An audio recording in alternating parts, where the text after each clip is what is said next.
Medicare open enrollment is a little different this year. Thanks to the Inflation Reduction Act, recipients will now have a $2,000 cap on out-of-pocket prescriptions and more. But our next guest thinks that the changes might not be all that positive. For more, we have Melinda Caughill, who is the 65 Incorporated co-founder and partner here. Melinda, great to have you here with us today. So what are the three things that people need to know about the changes this year? Sure. The first and foremost thing about Medicare open enrollment is that the new $2,000 out-of-pocket spending limit, yes, as you said, Brad, may not be all that. The reason why is this spending limit only applies when your medications are covered by your Part D prescription drug plan. That's a huge caveat to know about. Again, they are only going to hit the cap if the medications are covered by your plan. If they are not covered by your Part D prescription drug coverage, either through a Medicare Advantage plan or a Part D standalone plan, you're going to pay the full retail price, whether that price is $500 per month or $30,000 a month. That's on you. And just because your plan covered the medication this year does not necessarily mean that it's going to be covered next year.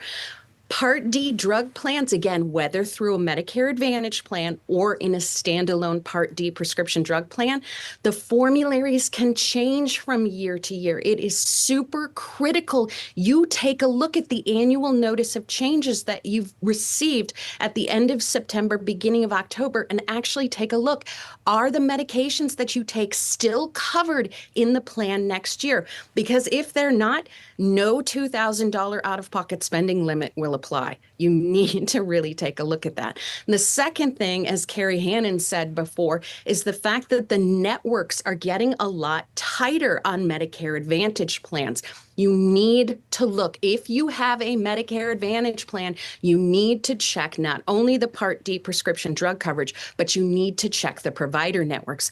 Providers, you may have an out-of-network benefit to your Medicare Advantage plan, but that does not mean that you can see any provider you want.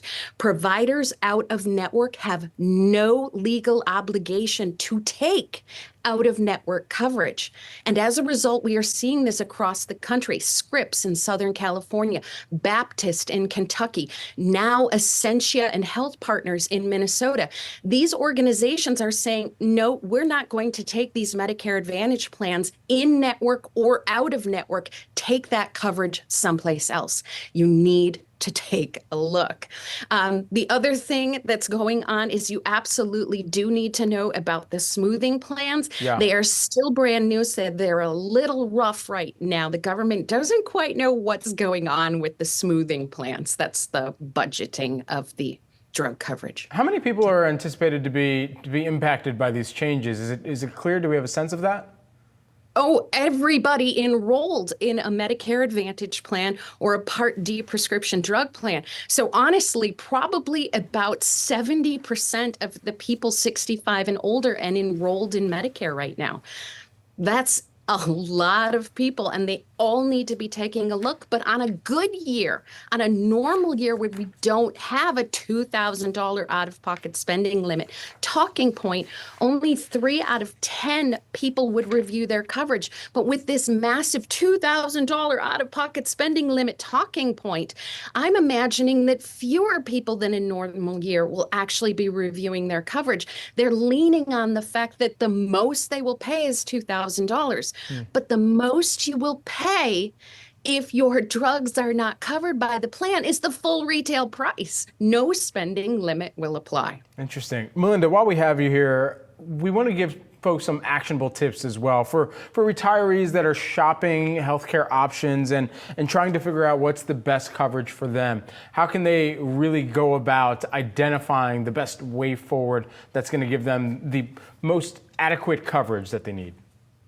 So as Carrie said before, too, there are actually a few places you can go to Medicare.gov. The downside to Medicare.gov is you need to be able to understand how to compare plans. It's not all about the monthly premium. You need to look at your total out-of-pocket cost if you're going to use Medicare.gov to review plans. You can head to your local pharmacy that you get your prescriptions refilled at. But the downside to that is they are only going to compare the costs using their pharmacy refill service. I've saved clients hundreds of dollars, thousands of dollars, not by changing plans, but by changing pharmacies. So you need to take a look at different pharmacies. The last thing, well, not the last thing, but you can also go to state health insurance programs, also known as SHIPs. These are staffed typically by volunteers. So please know that I've been doing this for almost 2 decades now, and I'm still learning things. They typically have about 4 weeks of training. Be nice to your volunteer, but you're going to get who you get. There are also fee-for-service advisors like us. We don't sell Medicare insurance. We make no money from the sale of insurance, so we have to charge our clients for the services that we use, but we're an option as well. So choose your poison. What's best for you? Melinda Caughill, who is the 65 Incorporated co-founder and partner. Melinda, thanks so much for taking the time and some actionable tips as well.